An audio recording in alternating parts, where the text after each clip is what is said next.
Salam alaikum wa rahmatullahi ta'ala wa barakatuh. Jeunesse active qui applique le programme de l'Académie internationale du Coran. Je vais, Inch'Allah, vous expliquer tout de suite deux éléments qui sont très importants.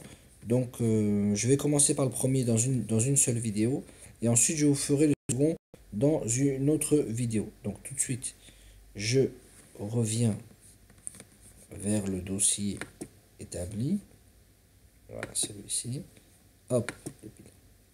Donc tout d'abord, je vais vous expliquer ce qui se passe en classe. Donc je vous avais évoqué tout à l'heure que notre école a une politique de 0% absence. Donc zéro tolérance en termes d'absence, ça veut dire qu'on a le droit d'être absent, mais chaque cours doit être rattrapé au milieu de l'année ou à la fin de l'année dans une autre classe, tout simplement. Ensuite, j'ai l'obligation de vous expliquer ce qui se passe en classe. Comme ça, quand vous allez mieux savoir ce qui se passe en classe, vous allez mieux savoir suivre votre enfant et savoir si votre enfant évolue et dans quel sens. Donc ce qui se passe en classe, tout d'abord, il y a un petit délai au tout début de démarrage. Donc lors de ce délai, on ne commence pas à réciter. C'est-à-dire l'élève, quand il vient d'arriver, on attend que tous les élèves viennent. Et ensuite, on discute un peu, on papote, on parle un peu de tout et de rien. Chacun, il me parle un peu de ce qu'il a fait cette semaine. Chacun, il raconte un peu ses ambitions. On parle d'un sujet qui est hors Coran, qui concerne l'enfant lui-même. Chacun, il raconte un peu ce qu'il veut. Ensuite, il y a la partie récitation. Normalement, la partie récitation ne doit pas excéder l'heure, la première heure. C'est-à-dire sur la première heure, normalement, tout le monde a récité. Si tout le monde a récité, alors on est bon.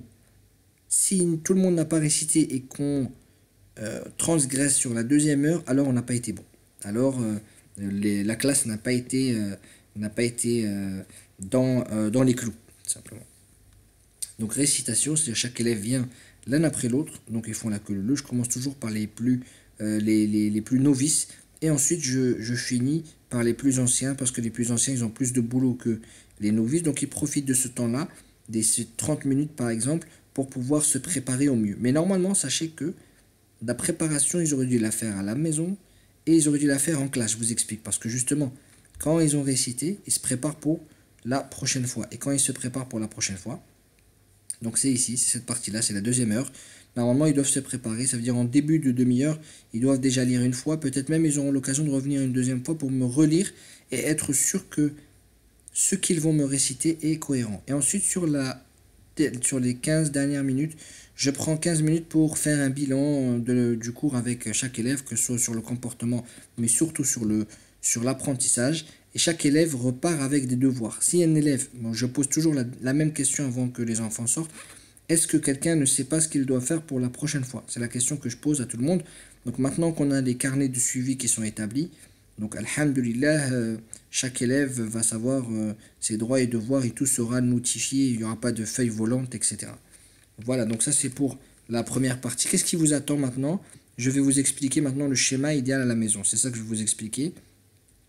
Et je vais vous expliquer aussi le schéma global qui doit se passer entre deux cours. Donc le schéma idéal à la maison, il faut savoir une chose, c'est que le bon apprentissage, il a des conditions, il a des ingrédients. Le premier, c'est que l'appris doit être ancien. Ça veut dire que si j'ai cours jeudi, il ne sert à rien d'apprendre jeudi matin, de commencer à apprendre jeudi matin, je suis en retard. Donc je dois commencer à avoir justement un planning. Donc je vous ai fait ici un planning de base que vous pourrez copier. Ensuite, il faut avoir la bonne méthode d'apprentissage. Et ça, je vais vous le montrer dans la deuxième vidéo. Ensuite, il faut avoir le bon timing. Je vais vous l'expliquer. Et il faut connaître les différents niveaux d'apprentissage. Donc tout d'abord, le schéma global à la maison, c'est-à-dire le planning idéal. Donc normalement, il y a 3 jours. Et bien, sachez que sur le premier jour, on doit travailler. Donc sachez qu'il y a eu une préparation qui était en amont. C'est celle-ci. Vous voyez la partie qui est en jaune ici. Donc dans la deuxième heure, normalement l'élève il a déjà préparé un peu le terrain de ce qu'il va réciter la prochaine fois. Donc ici il va soigner la lecture. Avant d'apprendre, il faut d'abord soigner la lecture, être sûr que la lecture elle est correcte, zéro faute. Et ensuite commencer l'apprentissage. Donc déjà, on a travaillé sur une première étape. Là c'est une deuxième étape. Ensuite troisième étape, consolider. Donc commencer à faire en sorte que l'appris Donc ici, on a commencé à apprendre. Si on a fini, tant mieux. Donc si on a fini, on consolide. Si on n'a pas fini, on finit. Si on finit l'apprentissage, et on consolide ici même, et on finit. Donc la finition, c'est normalement ici le jour 3, l'apprentissage, il est ancré dans la tête. Si on fait les choses bien et idéalement, il est ancré. Donc là, ça nous permet juste de parfaire encore l'apprentissage, de le consolider et de travailler les finitions, etc. Mais c'est pas là où on corrige. Donc si le 4e jour ou le 3e jour, quand l'élève vient me réciter qu'il y a des fautes, les fautes ils ne sont pas dues au travail qui a été fait une demi-heure avant, ou le jour 3, ou le jour 2, mais le jour 1, le jour de soigner la lecture. Si on saute cette étape-là, alors malheureusement, l'appris ne sera pas bon à la fin. Donc si l'erreur elle est là sur le 3e jour, quand l'élève récite au shir, il faut savoir que l'erreur elle a été établie 3 jours avant. Donc pour la corriger, imaginez 3 jours d'effort à corriger.